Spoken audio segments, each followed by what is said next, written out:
हाँ जी बेटा, let us talk about the structure and nature of carbonyl group.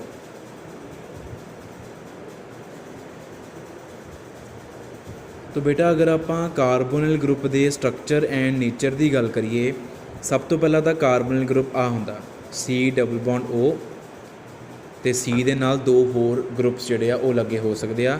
इत्थे hydrogen भी हो सकते आ, एक हाइड्रोजन एक एल्काइल भी हो सकता, दो एल्काइल भी हो सकते, since we are talking about the aldehydes and ketones. तो बेटा अगर आप कार्बोनिल ग्रुप के स्ट्रक्चर की गल करिए तो जिहड़ा इहदे विच कार्बन आ, it is sp2 hybridised.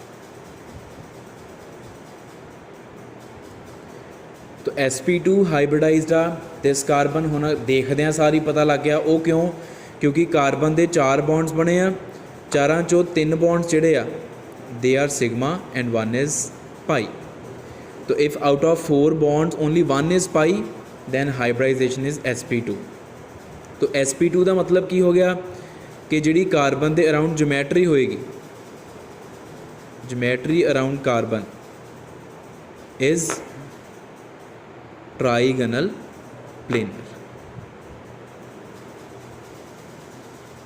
Flat, this is flat molecule. एक ग्रुप की जिहड़ी जोमैट्री आ स्ट्रक्चर आ फ्लैट आ, फ्लैट कह लो प्लेनर कह लो, one and the same thing. तो होएगा कि carbon is sp2 hybridized, so if we draw this is carbon and it is sp2 hybridized. तो जिहड़े sp2 हाइब्रिडाइज्ड दे विच 3 ऑर्बिटल्स होणगे हाइब्रिडाइज्ड वाले, आ एक हाइब्रिडाइज्ड हो गया, आ दूसरा हाइब्रिडाइज्ड, आ तीसरा हाइब्रिडाइज्ड, तो 1 will be unhybridized p orbital. तो आ की चीज़ आ, this is sp2 hybridized orbital and this is what, this is unhybridized p orbital। ठीक है, दो तरह के ऑर्बिटल कार्बन कोल पे आ। हुण कार्बन ने इन्हां ऑर्बिटल्स नूं यूज़ किस तरीके नाल करना आ, कार्बन विल यूज़ दीज 3 ऑर्बिटल्स 1 2 एंड 3 सिग्मा बॉन्डिंग दे लई। इन्हां तिन्नां तो सिग्मा बॉन्ड्स बनूगे तो आ वाले ऑर्बिटल दे नाल पाई बॉन्ड बनेगा। पाई बॉन्ड ऑक्सीजन दे नाल बनेगा, ऑक्सीजन का p ऑर्बिटल तो कार्बन का ए वाला p ऑर्बिटल, ये जी आ दूसरे वाली ओवरलैपिंग करनगे, साइड वाइज ओवरलैपिंग जिन्होंने आप बोलते हैं sideways overlapping. So that sideways overlapping will lead to the formation of a pi bond. ठीक है, तो बेटा this is the structure of carbonyl group. And if we talk about the nature of carbonyl group,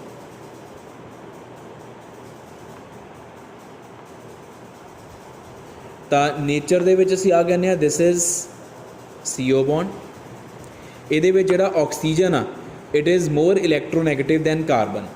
तो इस करके आ जिहड़ा double bond आ इहदे इलैक्ट्रॉन्स दे will get attracted towards the oxygen. So oxygen will acquire partial negative charge and carbon will acquire partial positive charge. So since charge separation has taken place, since poles have been formed, so due to formation of these poles we say that this bond is a polar bond।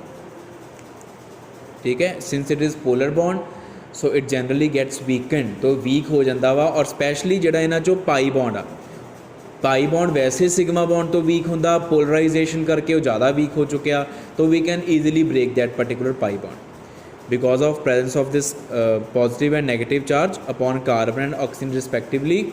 This bond is polar, hence it has weakened, especially the pi bond because it is already weak, weaker than sigma bond. So if we talk about how much polar is this bond, then the factors which decide the polarity of this bond, they are the groups present upon this carbon। इस carbon के उपर जोड़े group लगे हुए आ वो decide करते हैं कि इस बॉन्ड की पोलर नेचर कितनी कुछ ज़्यादा है। हुण देखो इस आ 2 पोजीशनस ते एल्डिहाइड एंड कीटोन की आप गल कर रहे हैं, तो इन्हां दे उपर एल्काइल ग्रुप ही लगे होंदे आ। जिहड़ा एल्डिहाइड आ उहदे विच इत्थे एक हाइड्रोजन हो जाएगा, there will be one hydrogen and one alkyl, this is aldehyde. And in ketone what will happen, there will be present two alkyls, एक कीटोन होएगा। हुण अगर असी गल करिए एल्काइल ग्रुप दी, if we talk about alkyl group,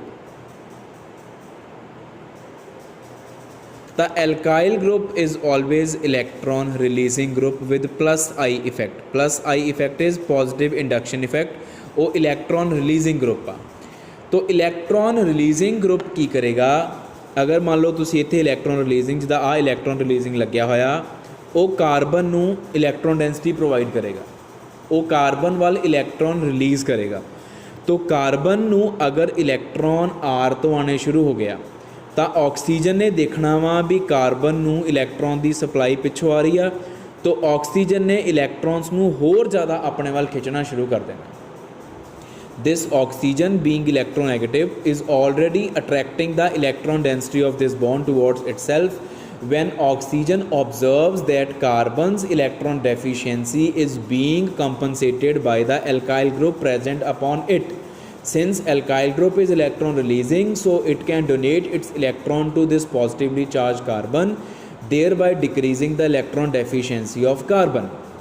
तो carbon की इलैक्ट्रॉन की कमी अगर आर पूरी कर रहा है, फिर ऑक्सीजन को कोई टेंशन नहीं, उन्हें होर ज़्यादा इलैक्ट्रॉन अपने वाल खिंचने शुरू कर देने हैं, जिदे करके बॉन्ड की पोलैरिटी होर ज़्यादा इनक्रीज़ कर जाती है। बॉन्ड की पोलैरिटी कादे करके आ, क्योंकि ऑक्सीजन अपने वाल इलैक्ट्रॉन खिंच रहा है, इस करके।